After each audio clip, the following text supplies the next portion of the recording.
Traffic congestion. What is the solution to traffic congestion, and what will the future of transportation look like? The best place to start would be to look at the history of cars and roads. But more importantly, let's begin with one of the most prominent questions that I and Elon Musk was asked. Why is this such a big deal?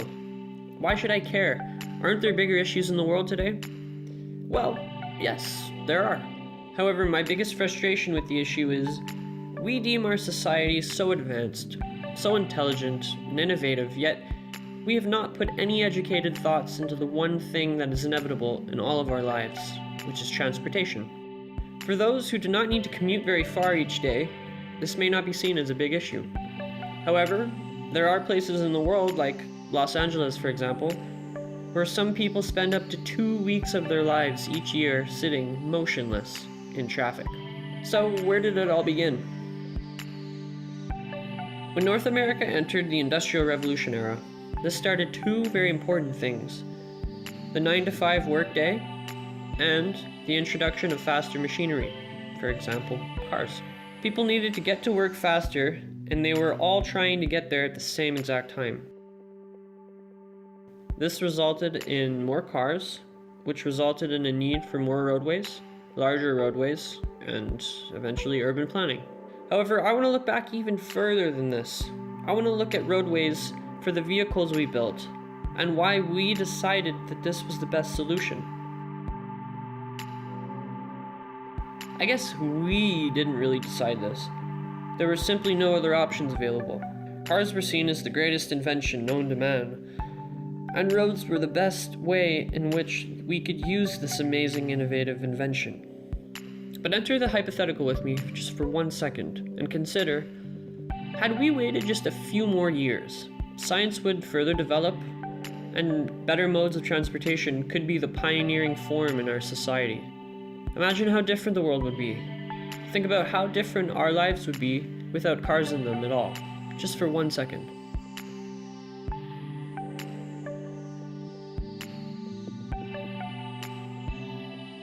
Today, the issue of traffic congestion has become a global issue, affecting billions of people worldwide.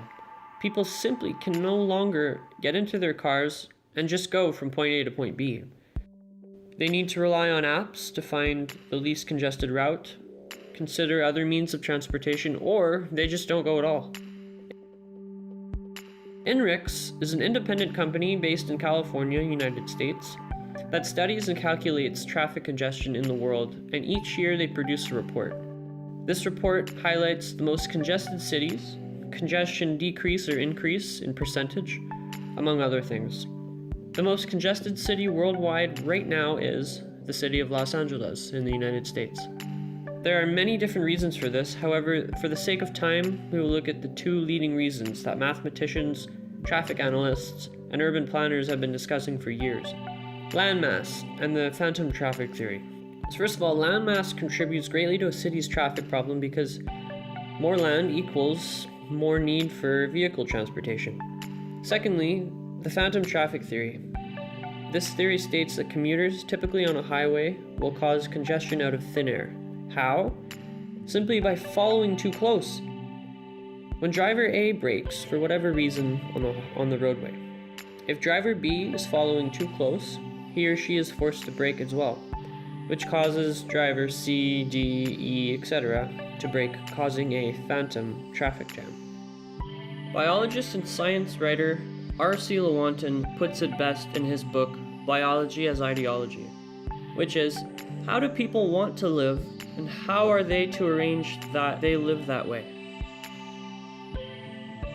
Human beings do have a unique property not shared by other organisms. It is not the destructive property, but the property that they can plan the changes that will occur in the world.